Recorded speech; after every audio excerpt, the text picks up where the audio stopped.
Got to make sure Jamie Moore is all comfortable. Welcome. You know what? When was the last time we spoke, Jamie? You're asking the wrong person here because I got punched in the head for 20 years. I can't remember my own name, you know what I mean? But welcome. It's a long time ago. It must be 6 months or so. Oh, longer than that. Do you think? It was when Chantal fought, yeah, ages ago. 6 months, 7 months, yeah. Yeah. Talk to us about it. Does when you're having fun. Well, I am having fun, loving it, living the dream, man.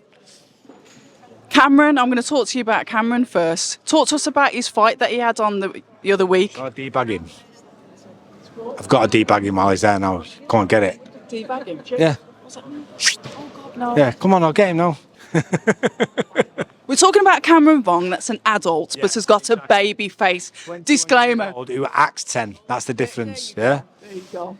But talk to us about that fight that he had with Jeff Ofori. When I saw that he took that fight at short notice, massive credit to him, because we know that Jeff is tricky. And tough as old boots and brings intensity. And we knew that.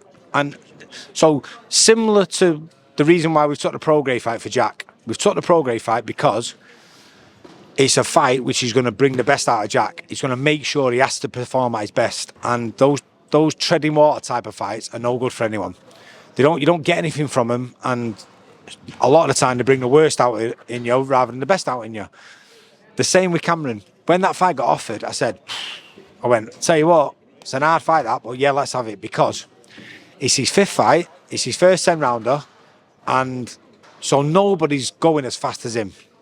Very, very few people are going as fast as him.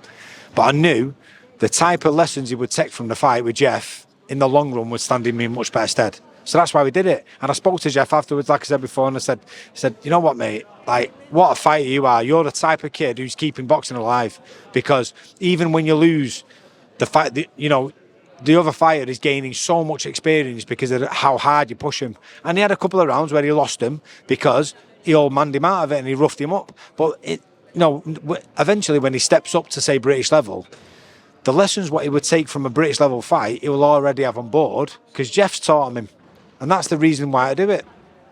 That type of sort of like management training, it's like you're schooling him or getting him ready for those tough tasks, because really, who else would he have fought at that level? But you can only do it with a certain type of fighter. Talk to me, educate me. Because the vast majority of 21-year-olds were being too deep at that age, at that stage of their career.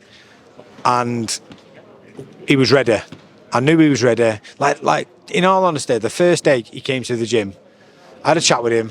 I liked his personality. I thought, you're fucking up the wall. But I liked him. And then I said to him, what are you doing tomorrow? And he went, nothing. I said, do you want to come and spar Jack? And he was like, yeah, I'd love to. And I thought, go on. He didn't shy away from it straight away. And Jack, to be fair, very rarely compliments anyone. And after spar, he jumped out and he went, he's good him. And straight away I thought, he's going to be a good kid him. You've just got to make sure you navigate this part of the career right, because they have to make sure they take the lessons on board. You go and give him 10, 15 Mexican road sweepers who aren't going to fight back. He'll have an overinflated opinion of how good he is. He'll feel like he's the next coming of Golovkin, banging everyone out. And the first time someone stands up against him, he'll go, what the fuck? Yeah. And that's what we can't afford with him. If he's going to do it the way we feel like he's going to do, he needs them type of fights.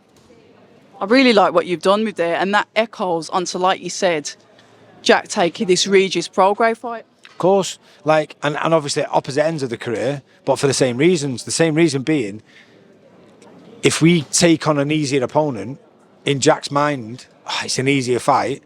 And if it doesn't end up an easier fight, you end up in a torrid fight, because it's so hard to change your mindset halfway through a fight. And then he ends up, reputation-wise, goes down a little bit. Whereas this, he knows he's going to have to be at his very best to beat Prograis. So that's what he wanted. He's always been in the game to be involved in the best fights. The one thing I will say about Jack, which I really like watching, is his feet, the way he navigates himself around the ring. So when you look at Regis, and you both said you've had a look at him, you've been there for some of his fights, so you've studied him. When you look at their styles, Jamie, what do you see as like how that fight can navigate for the benefit of Jack? We He's see, quite a good mover as well, is what I'm saying. of course, He's not as slick as Jack, but he can move. he's not as slick, but he cuts the ring down well, Yeah. and he sort of he forces that sort of in your face type pressure what he puts on you with the power what he carries makes you respect him. So Jack ain't gonna sort of be hanging around too much, but by the same rule, he can't give him too much respect. Can't do that, because if you give someone like Prograis too much respect, you're going to give him momentum coming forward. So he's got to get the balance right, and that's why I believe so much in Jack Catterall, because he's so natural to him. He'll go in there in the first round or two. His brain's like a fucking massive computer, and it takes all the information in, and then all of a sudden, boom, you can see him. He's reading, he's timing him into shots, he's offsetting the stuff what he's doing, and he's so good to watch. He's a joy to watch. Well, I'm like that. I like to watch the actual boxing ability. Yes, I understand that knockouts are a beautiful thing, but I really like to see when the fighters download that data and start to move, evade shots, catch them coming in. That timing, which is definitely something that Jack's got. Time is one of Jack's best assets. Yeah. And, his jab has always been a bit underrated. He's only been able, really, as he's gone up in the levels, to be able to use it properly, because a lot of the people who he's boxed before he started sort of moving up to world level, it hit him in the first couple of rounds, and then they'd sort of in the mind quit and sort of give up trying to break down his sort of style, because he's so hard to get to him, and he's deceptively strong as well. I think Regis will get a bit of a shock when he gets in there with him, because he's really, really physically strong. One of the things that you can obviously advise me this as a trainer, I spoke to Regis earlier, and it was just in regards to what he said at the top table, that when he's been a world champion twice, and then he sort of like didn't really respect that power to have the belts. When you hear a fighter say something like that, what kind of mentality is that? So it's like, I've done it and now I'm not really bothered. Well, I think because he's still here. here, that means that he's realised maybe he wasn't as focused as he should have been or wanted to be. And that means that moving forward now, you're going to probably see a better version of him. People who get to the end of the career and they can see the finishing line, sometimes you get the best out of them. So, but all them reasons are the reasons why we've took it. Because if you go and beat one of the best versions you've seen of Prograis, then what does that do for Jack's resume? Yeah, his reputation goes through the roof then. We've got to speak things in a positive light. So he's putting himself in for world titles. He's putting himself ranked the highest. What does that win mean for you guys in the gym as well? Because you've been there for Jack, you've grafted with him. He was there at an unfortunate decision to work your way up to get where you are now. What does that mean? I don't know. It's like, obviously at the time it seemed like the worst thing ever. Yeah. But then I think in the long run, when it eventually happens, everything happens for a reason. I'm a big believer in that. And when it does come around, it'll all go, what a journey we've just been on. We love it. Listen, it's been a pleasure. I will see you fight week. Yes. And thanks for not running off as well. You and Jack like to run off at presses. No, I'm not a runner. I've got a bad leg. People say I'm toxic, and honestly, I don't care.